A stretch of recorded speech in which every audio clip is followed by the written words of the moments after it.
secret mo? May karelasyon ako, pero wala kaming label. Mahigit 1 taon na kami. May nangyayari sa amin, tapos ako lang yung nagmamahal sa kanya. Single mom ako eh. Meron akong 2 anak. Actually, ayoko sa kanya nung una. Pero nung tumatagal, habang may nangyayari sa amin, nahuhulog yung loob ko sa kanya. Tapos ilang beses kong tinatanong sa kanya na ano ba yung lagay ko sa kanya. Sabi niya, hindi pa raw siya ready. Pero wala siyang asawa.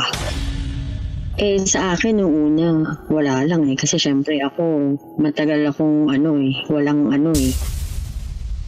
Pinipili ko na lang ng maging masaya kasama siya. Tapos pag umuwi ako, umiiyak ako sa kotse, tapos miss ko na agad siya. Tapos kinabukasan, minsan pinupuntahan ko siya agad, ganun. Wala akong pinagsisisihan kasi ginusto ko naman lahat. Kaya lang, gusto kong mangyari na magkaroon kami ng yung matatawag mo na jowa mo, kasi yun na lang ang kulang eh. Nagagawa naman namin lahat eh. Nag-iisip ako na baka mamaya pagdating ng araw, ako yung kawawa. Kasi syempre binata siya, nasasaktan ako. Actually, DJ Rocky, kasi delayed ako eh. So, di ko sinasabi sa kanya na parang buntis ako. 3 weeks kasi. Nagpiti ka na? Hindi pa, kasi natatakot ako eh.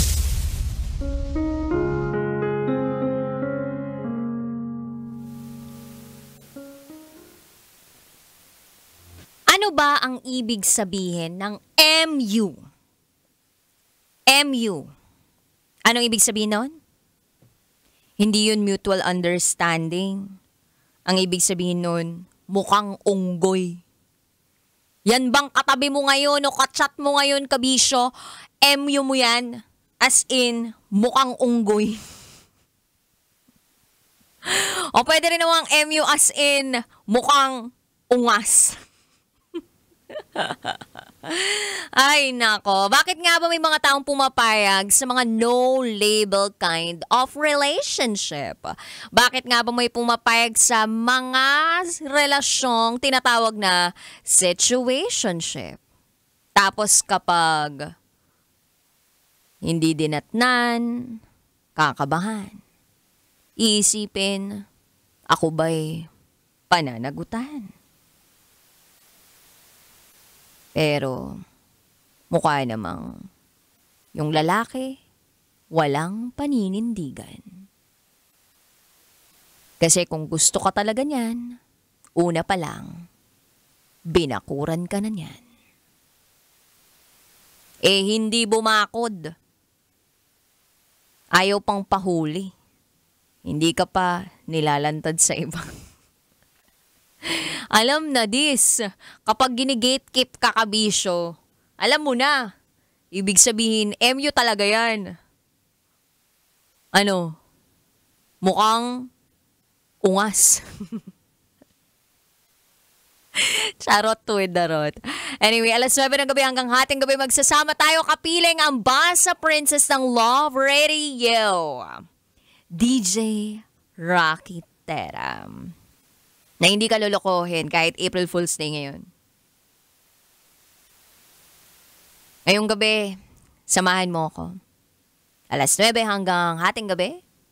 At eto na nga po, ibibigay ko na ang patikim ng Spotify Philippines Top New Podcast of 2024. DJ Rocky's Secret Files.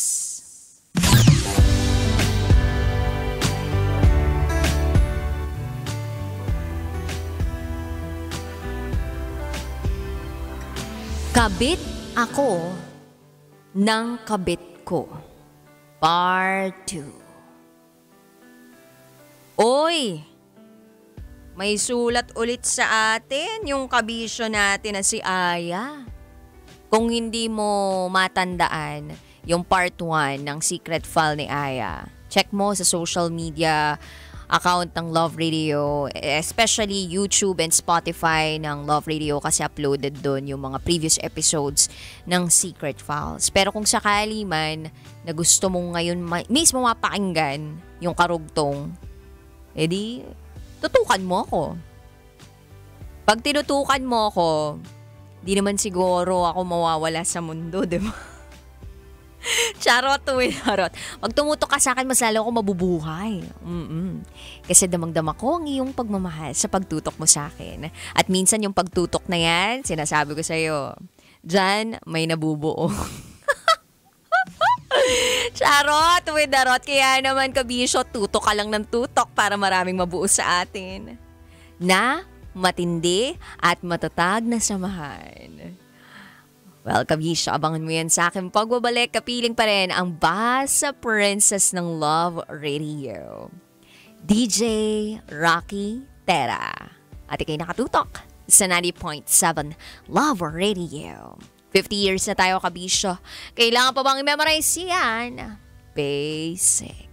Up next is DJ Rocky's Secret Files. Kababae ko. Siya. May secret affair kami ng office mate ko. Hindi ko matigilan kasi sobrang galing niya sa... Rocky's Secret Files. Secret Files. It's the kind of bleep you never knew existed. Kunwari inosente pero boy naman pala. Rocky's Secret Files. Secret Files.